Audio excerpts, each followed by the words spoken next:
Brahmamudi serial ఇవాళ ఏం జరిగిందో తెలుసుకోవాలనుకుంటున్నారా? అయితే ఈ వీడియోని కంప్లీట్గా చూడండి.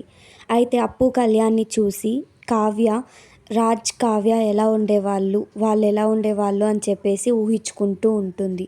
అయితే ఒకసారి కావ్యకి వామిటింగ్ అయితే తను ప్రెగ్నెంట్ అనుకొని చాలా హ్యాపీగా ఫీల్ అయ్యి అరుస్తూ ఉంటాడు, అమ్మ నాన్న రండి రండి అని చెప్పేసి. అప్పుడు అపర్ణ వాళ్ళ హస్బెండ్ కలిసి వస్తారు.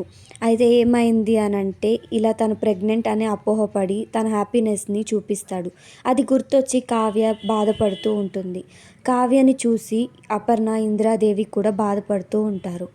కావ్య వంటగదిలో కాఫీ పెడుతుంటే అది చూసిన ఇందిరాదేవి, అపర్ణ వచ్చి ఇంకటి నుంచి నువ్వు వంటింట్లోకి రావద్దు, ఏ పని చేయొద్దు, అసలే నువ్వు ఒట్టి మనిషివి కాదు అని చెప్పేసి అరుస్తూ ఉంటారు.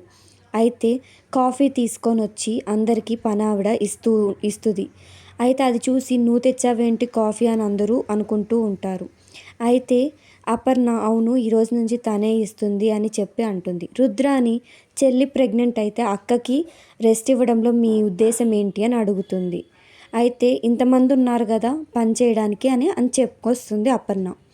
అయితే కళ్యాణ్ వాళ్ళ అమ్మ వచ్చి అపర్ణతో వరలక్ష్మి వ్రతం చేయించాలనుకుంటున్నాను అప్పుతో అని చెప్తుంది. అయితే మంచి ఆలోచన, వాళ్ళిద్దరితో చేయిద్దామని అనుకుంటుంది. కానీ కళ్యాణ్ వాళ్ళ అమ్మ రాజ్ లేడు కదా అని చెప్తుంది. అయితే ఏంటి నేను చూసుకుంటాను అని చెప్తుంది.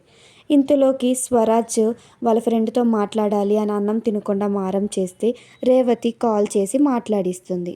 అయితే వరలక్ష్మి వ్రతంకి రాజ్ రెడీ అవ్వడం చూసి కావ్య చూస్తూ ఉంటుంది.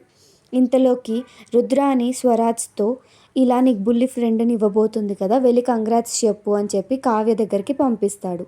స్వరాజ్ వచ్చి కావ్యతో కంగ్రాచులేషన్స్ అని చెప్పి చెప్తారు. అయితే అది విన్న రాజ్ షాక్ అవుతాడు. ఫ్యామిలీ మెంబర్స్ అందరూ కూడా షాక్ అవుతారు. నిజం రాజ్ తెలుసుకోగలుగుతాడా? రేపటి ఎపిసోడ్లో చూద్దాం. ఇలాంటి మరెన్నో అప్డేట్స్ కోసం మన ఛానల్ని సబ్స్క్రైబ్ చేసుకోండి.